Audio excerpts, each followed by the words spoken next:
this is Beth, and in these trying times that we're in, I thought that I would share some real estate tips for homeowners and give some suggestions of things that you can be doing while you are not out and about doing what you would love to be doing, and make your time at home productive.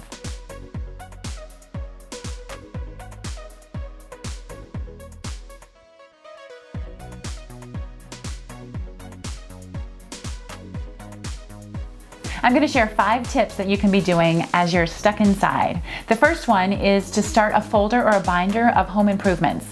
A lot of you might think, of course everybody does that, but believe me, as a realtor, people don't do this. I myself don't do it.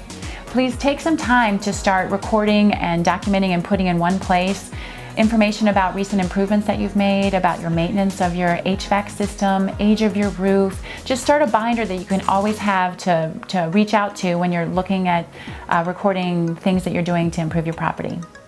Tip number 2, you're not gonna like this, it's not fun, but work on decluttering. I know we can all use a little decluttering in our life, but I would suggest starting as you walk in the main living areas and less focused on the basement and garage, because everybody's basement and garage has more junk than we wish.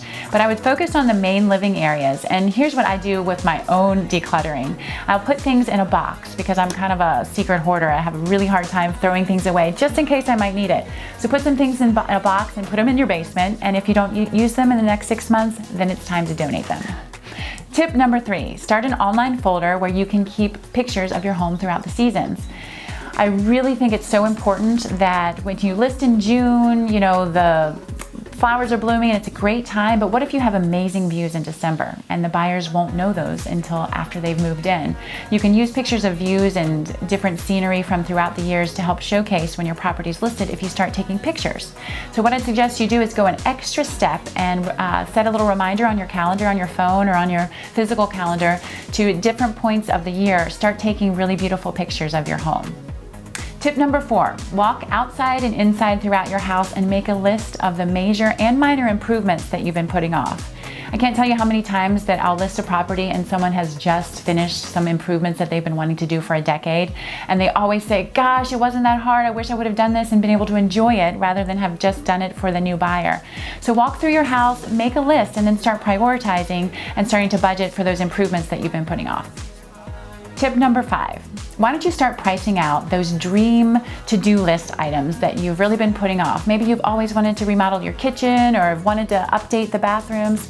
Start pricing things out and dreaming. It'll be a fun exercise. Before you actually invest in the process, I would encourage you to have a realtor through so that you can have a really educated discussion about what the potential return would be on your investments. But why not do some dreaming, explore some of those projects that you've been putting off but dreaming about. Again, this is Beth Medved Waller. Thanks so much for spending your time watching this video on how you can get your house ready for the market, even if you aren't ready to sell anytime soon. Please give your realtor a call for advice or call me if you don't have one. I'd love to help. Just be kind. What matters is your heart. You gotta let it shine. What matters is your heart.